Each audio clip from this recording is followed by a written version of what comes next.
reality television. I'm starting right now. Reality television shows based on everyday life. For example, Jersey Shore, Laguna Beach, The Real Orange County, Teen Mom, 16 and Pregnant, Real Housewives, and Keeping Up with the Kardashians. These shows are based on like negative impact on America, society, particularly the teenagers. All right, I'm gonna bring up a quote from Kurt Vonnegut. He's the president of the American Human Association, and his quote was, "Because we grew up surrounded by big dramatic story arcs in books and movies, we think our lives are supposed to be filled with huge ups and downs. So people pretend there is a drama where there is none." My first sporting claim is the first show I'm going to bring your attention to is Jersey Shore.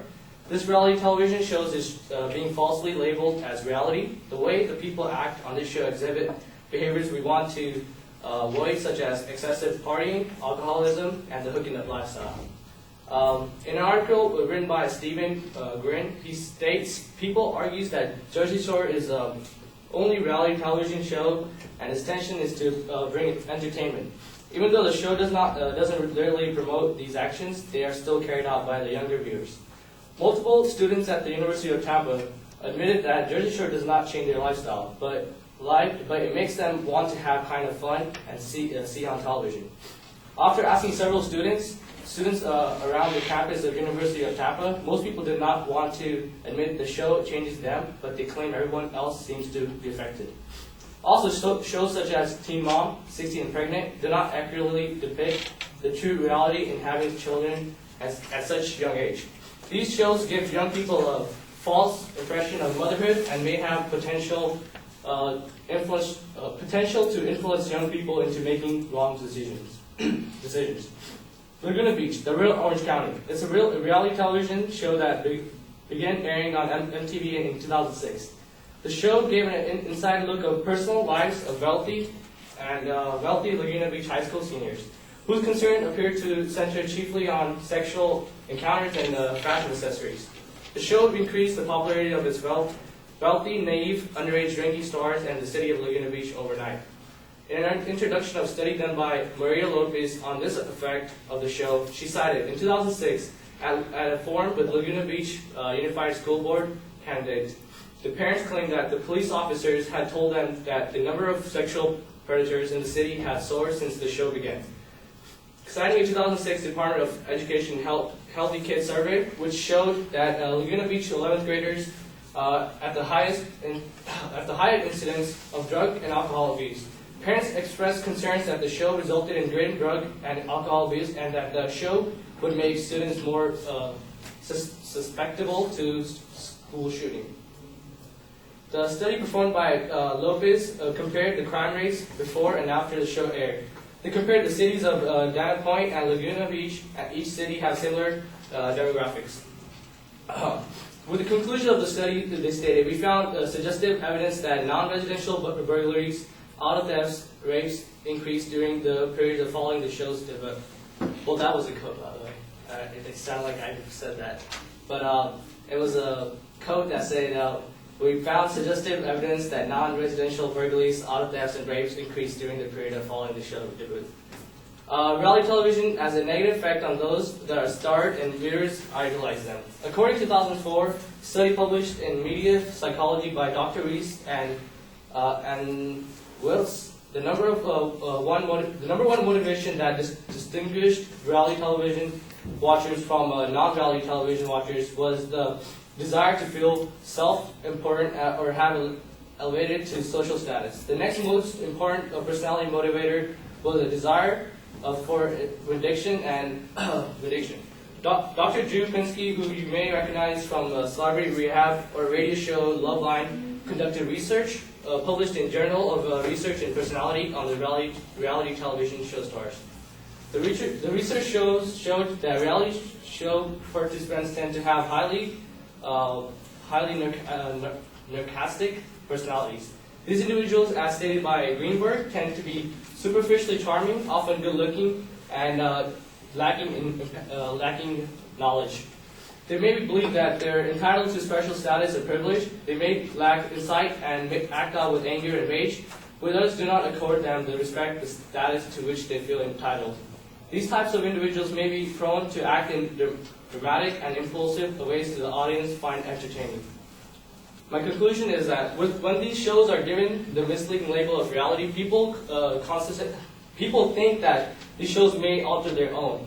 When people, especially our youth, are exposed to the things they see on television, they will often try to emulate them. The people starred on these shows receive fame and money, yet seems to have no actual talent. They're being idolized for the wrong reasons, and this could potentially have lasting negative impact on society as a whole.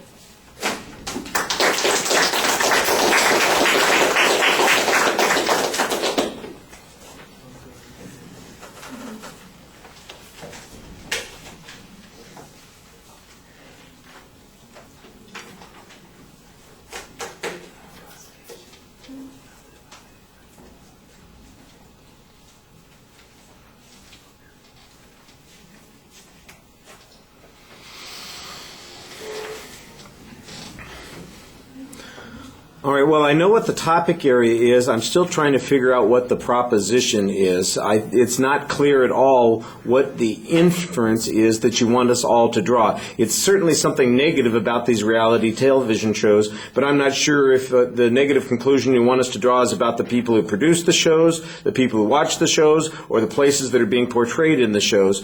And if it's all of those things, then you need to have a clearer statement of how all of those things come together.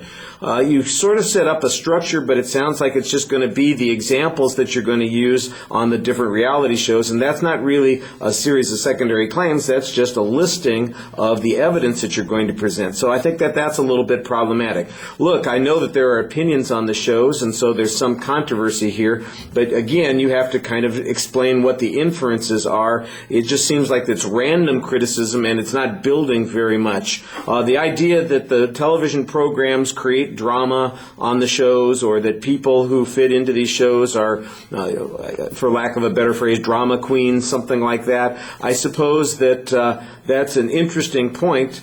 But again, does that mean that what we're seeing isn't reality? Does it mean that what we're seeing is going to influence us in a negative way? Does it mean that the people on those shows are going to be hurt in some way? I'm not sure what it is at the end you want us to believe. The organizational structure broke down. It didn't even stick to the examples that you're talking about. You were kind of all over the place on things that you're going to be discussing. It seemed like you started with Jersey Shores, and then you went to the Laguna Beach thing, and then after that, material just started randomly showing up. So you want to be a little bit more structured. I did think that you had some good examples. I think you're making a big inference if you're attributing a rise in residential burglaries and rapes to, non-residential burglaries and rapes to shows that present Laguna Beach. That seems like a kind of a stretch, and it doesn't give any quantification, so it pretends to be a statistic, but it doesn't give us the numbers on that, and I thought that was a little bit problematic. All of the criticisms from the parents at the Laguna Beach school board meeting, they're basically making claims. They're not providing you with evidence. They're making claims themselves, and so I don't think that you can really use that as proof that something is wrong here. You can definitely show that people are worried about something being wrong, but that doesn't mean that there is something wrong, and I think that needs to be worked on a little bit more. You did try and give us source citations on a couple of things. Like I said, the structure gets lost. Just as an example on credibility issues, another one of those things where you need to practice the language a little bit. Narcissistic is the word. It's just one of those things. Now, I think you do a nice job kind of explaining what the topic is and explaining some of the drama stuff that's going on here. You've got interesting examples. Probably a lot of people have seen these shows and they know a little bit about what you're talking about, so that works well. It pulls the audience in, but we have to know, what do you want us to believe at the end? And I'm just not sure that was ever as clear as it needed to be. All right, thank you.